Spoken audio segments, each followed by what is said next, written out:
The eyes are watching me.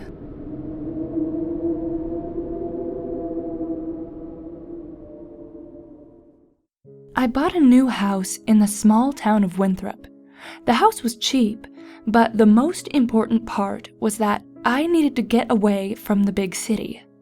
A few months ago, I had a run-in with a stalker. While I had managed to get him arrested, I couldn't shake the feeling of eyes just constantly watching me. I felt like there were eyes everywhere, at home and on the street, so I decided to move out into the country to somewhere with less people, just for peace of mind. The house itself was big and somewhat old, but otherwise very welcoming. The agent who had introduced me to the home had been required to mention that a serial killer had lived here in the past, which was why the house was so cheap. However, he, and later my next-door neighbor Sarah, both told me to pay the thought no mind.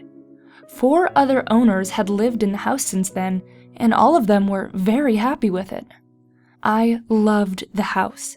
Its interior furnishings were beautiful and very comfortable.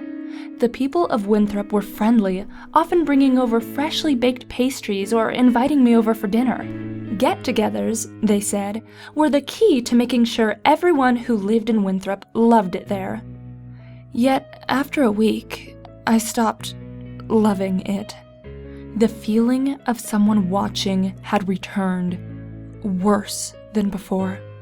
I tried to ignore it, but soon I started losing sleep. Giant bags grew under my eyes, and I began yawning almost as much as I breathed. Sarah was kind enough to let me stay in her house for a few nights. It was during this time that I heard the legend of Forrest Carter, the serial killer who had lived in my house. While no one knows his exact kill count, Carter, also known as the Winthrop Peacock, was a man with an extremely severe case of narcissism. Legends say that he couldn't fall asleep if he didn't feel like he was being watched. He was finally arrested for putting up a scarecrow to watch him during the day.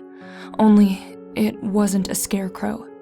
Carter had murdered a 17-year-old girl just so her corpse could stare at him. The story gave me shivers, and after I went home, I felt like there were hundreds of pairs of eyes just watching me, no matter how I turned. Today, however, was the first day that I acted out. I was cooking breakfast when I felt the eyes. Instinctively, out of fear, I threw my kitchen knife, which lodged itself into the wall. As I pulled it out, I found myself staring at a pair of eyes pickling in formaldehyde. I've been watching the police peel away the drywall of my house for hours now. So far, they've found 142 pairs of eyes in little glass jars. The scariest thing is, each and every one was staring at me.